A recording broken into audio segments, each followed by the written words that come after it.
Bienvenue. Vous vous appelez Jacqueline, je sais que vous êtes de Lévis et je sais que Martine de Perrette qui vous a soigné des petits problèmes de tachycardie, mais avec quoi, Martine? Avec de la fleur d'aubépine. On en trouve oui, on de en partout. trouve un peu partout. Hein, ça sépare souvent les jardins, dans les campagnes, ça servait de haie pour séparer justement les terrains. C'est la fleur qu'on utilise et non pas ni les feuilles, c'est la fleur elle-même seule qui va se prendre typiquement pour réguler le rythme cardiaque. Alors, c'est une fleur qui a des propriétés apaisantes, anti-stress. C'est pour ça justement qu'elle agit pour réguler le rythme cardiaque et qu'on peut très bien associer à la feuille d'olivier qu'on a déjà vue parce que ça va lutter également en cas d'hypertension et souvent quand l'hypertension est d'origine nerveuse. Alors, la fleur d'aubépine, elle a un petit défaut, elle n'est pas très agréable à boire. Mais on en met, pas énormément, on en met une cuillère à café pour une tasse à thé d'eau bouillante. On fait infuser 10 minutes et on en prend une tasse midi et soir après les repas.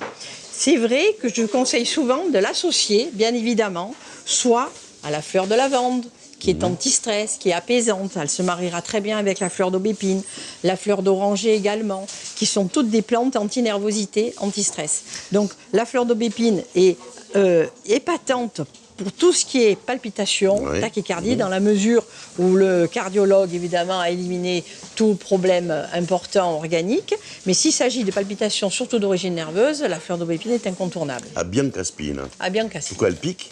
Et oui, elle pique, la fleur d'aubépine. Vous n'en avez jamais fait des bouquets pour votre femme, ça se voit. Non. Non, mais elle pique. Elle pique. Oui. Et on la récolte quand? Alors ces fleurs, elles fleurissent quand elle fleurit au printemps. Au printemps. Elle sent très très bon le miel. Elle sent très bon. Elle attire les abeilles. Voilà donc pour cette fleur d'aubépine. Là, pas tout âge, mais presque. C'est rare qu'on souffre de tachycardie à 10 ans. Maintenant, à ce moment-là, là, il y a un suivi médical. Oui, c'est clair. Mais c'est plutôt un problème qui arrive quand les soucis arrivent aussi. Donc, en principe, un enfant de 10 ans, on espère qu'il est heureux, qu'il n'en a pas. Il vaut mieux pour lui. Voilà donc pour cette fleur d'aubépine, on le rappelle en tisane, essentiellement. Oui. On peut en consommer combien de fois par jour, par exemple? On peut en consommer 3 tasses par jour si vraiment on a des troubles du rythme importants. Et c'est froid, on le consomme froid? Non, c'est toujours mieux ce genre d'infusion de la boire chaude. Toujours chaude? Oui. Je conseille les tisanes froides quand il s'agit de tisanes drainantes, de tisanes pour mincir. Là, il faut boire 1 litre par jour, donc on le boit plus volontiers. Pourquoi vous me regardez pour des tisanes pour mincir? Non, mais pas du tout. Pas du tout, Jean-Pierre. Merci.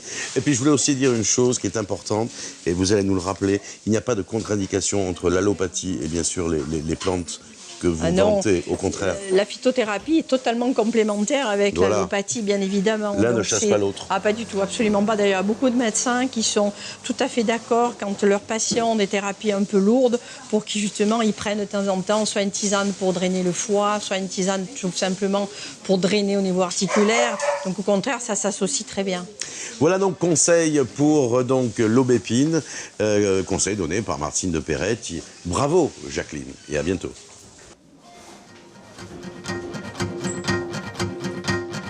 Thank you.